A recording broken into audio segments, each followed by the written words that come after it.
I'm an Apple guy. I've got the newest iPhone, the XS Max, and I've been interested to see how the image quality has developed over time with Apple. I came from the 7 Plus this year to the new XS, and I really love the camera that was on the 7 Plus, and I think Apple does a very good job with the photography camera genre. If you're here to watch this video, I'm not here to give you an entirely full review about a phone. I'm here to talk about the image quality because that's what I do, and that's one of the biggest things that I like to cover, image quality, camera, because the Pixel has been known, and the Pixel XL, to have one of the best cameras in a smartphone. Here are my thoughts. So with the release of the Google Pixel 3 and the 3 XL, Google actually was kind enough to send one over to review as part of like this Team Pixel campaign. They did not pay me or sponsor anything anyway. They literally just sent over a loaded package with the phone. I showed that obviously in a video just the other week. So if you want to go look at kind of my first impressions with the phone, definitely go look at that. I haven't touched an Android or any kind of phone besides an iPhone in many, many years. So I was very interested to see how this experience was gonna be. And one of the big things I liked about the phone is that it was definitely very light as well, and it had a couple interesting features. Very easy, I think, to adapt if you're coming from iPhone to Android. I'm not switching though, so let's bring that out there. You know, paid a lot of money for my iPhone, and I really like the ecosystem and everything that it's got. And I think the Google Pixel is a phenomenal choice if you want to look into something. And I'm not just saying that because I have the phone. The image quality of the camera is amazing for what it is, and I can easily see why it's touted as one of the best. The newer camera in the XS Max and the XS and the R, to me, has been kind of a downgrade, and it does this weird thing. When you're taking pictures of people, the skin tones get kind of soft and muddy, even if you are or are not using the Smart HDR in it. It applies this weird like beauty, smooth look to it, and it just seems to kind of miss a little bit in my opinion. It seems to have gone down a little bit worse, but it still does what it does. It's a camera you need on the go, and it does a good job. It's usually pretty fast and accurate for autofocus wise, but that's why I wanted to compare it to what's known as the king of smartphone photography. And the 3 XL has some pretty cool stuff in here. There's night mode, which I'll tell you about in a little bit.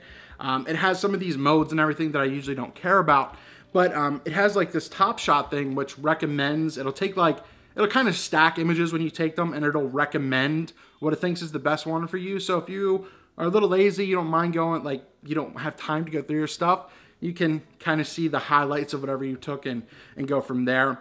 But it does actually do a good job, especially if you're taking photos with like people or selfies or anything like that, of taking out the ones that like you're blinking or doesn't maybe look like you're smiling. So it does a decent job at analyzing that. The other thing I wish wasn't on the front of the phone, but on the back, because you see there's only one lens on the back, and it's just a typical POV one, is this wide angle one where you are actually, and it does become a little fisheye-ish, but it becomes super wide when you switch to it, and that way you can get more with your selfies and etc. and everything like that.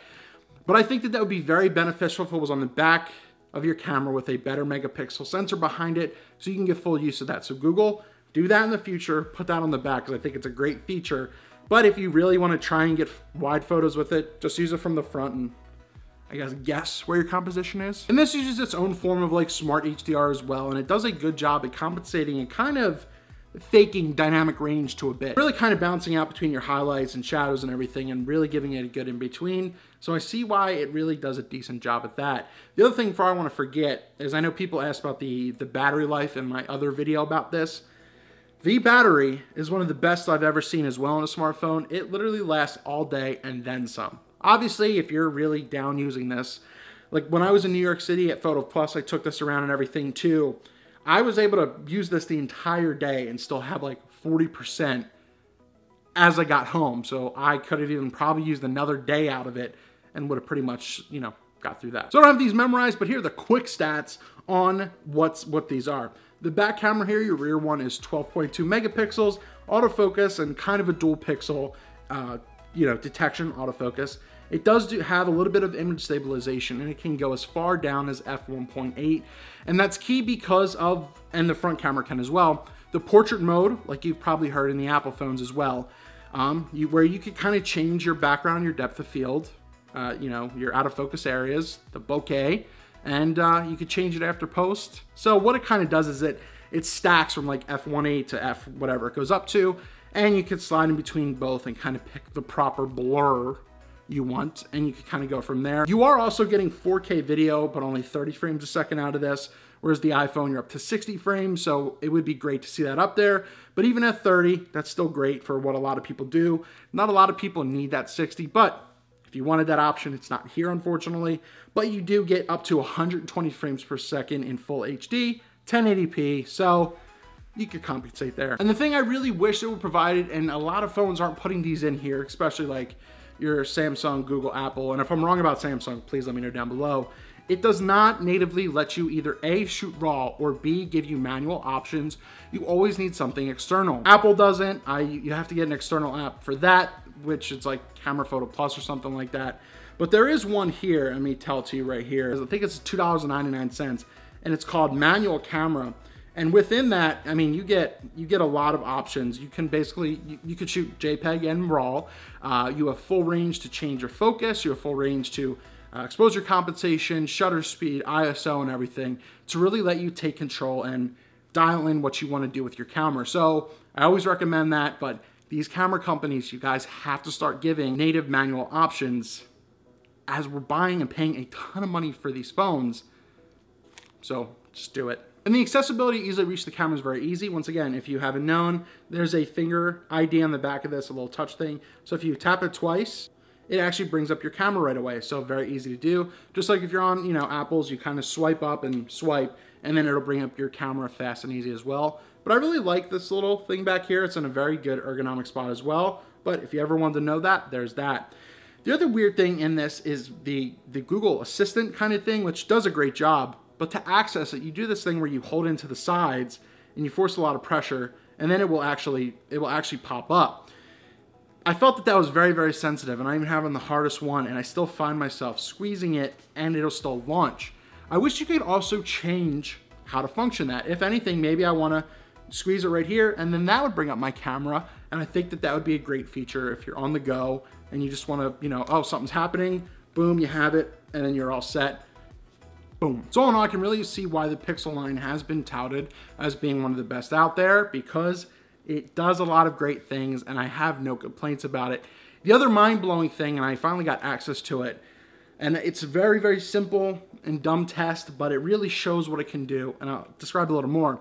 So it has this night sight mode, and what it does, essentially kind of think in terms of a long exposure, where you need to get into the mode, you take a photo, and I like to put it on a timer because it needs time, and a tripod because if you handhold it, it will not work properly.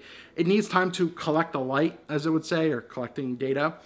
So it needs a very, very slow, exposure, so that way it can capture the light what it needs. But I mean, it does an amazing job.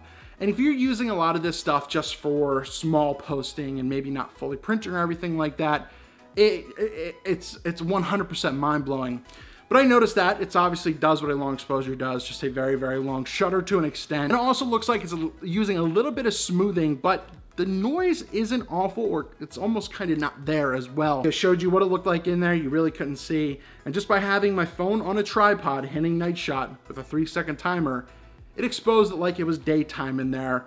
Once again, pitch dark. You do that with anything else, a DSLR, no flash, even the iPhone, you're getting nothing like that to where even it looks semi-usable. So that ad that a lot of people thought, where it was like the kids or whatever in New York, they're sitting on the rock or whatever, and it was like pitch black out, and then, took the night shot with this, and everyone's like, well, that's obviously got to be fake or shot with a strobe or something.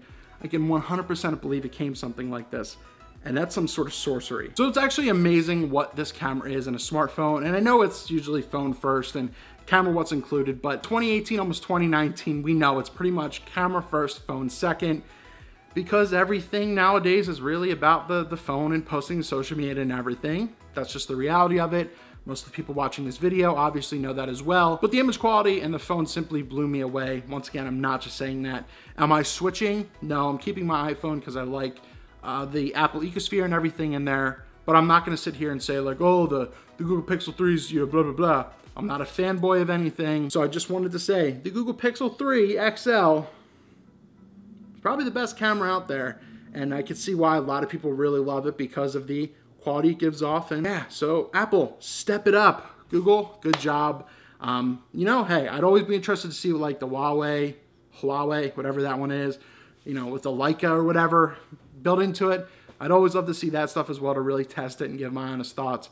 But the Google Pixel 3 XL, definitely pretty darn elite for what it is. So let me know your thoughts. If you're a Google Pixel user, let me know your thoughts down below. If you noticed the same thing, and try to be as unbiased as you can. Have you seen a lot of comparisons between like the iPhone and the Pixel and really have noticed a big difference? So even iPhone people, do you acknowledge that the Pixel might be pretty darn good as well? Let me know your thoughts down in the comments below. But that's the Google Pixel 3 XL, and I think I covered everything I needed to in regards to it. Once again, I'm not covering the phone. I'm not a phone reviewer, but the tech inside, the tech outside of it and the camera.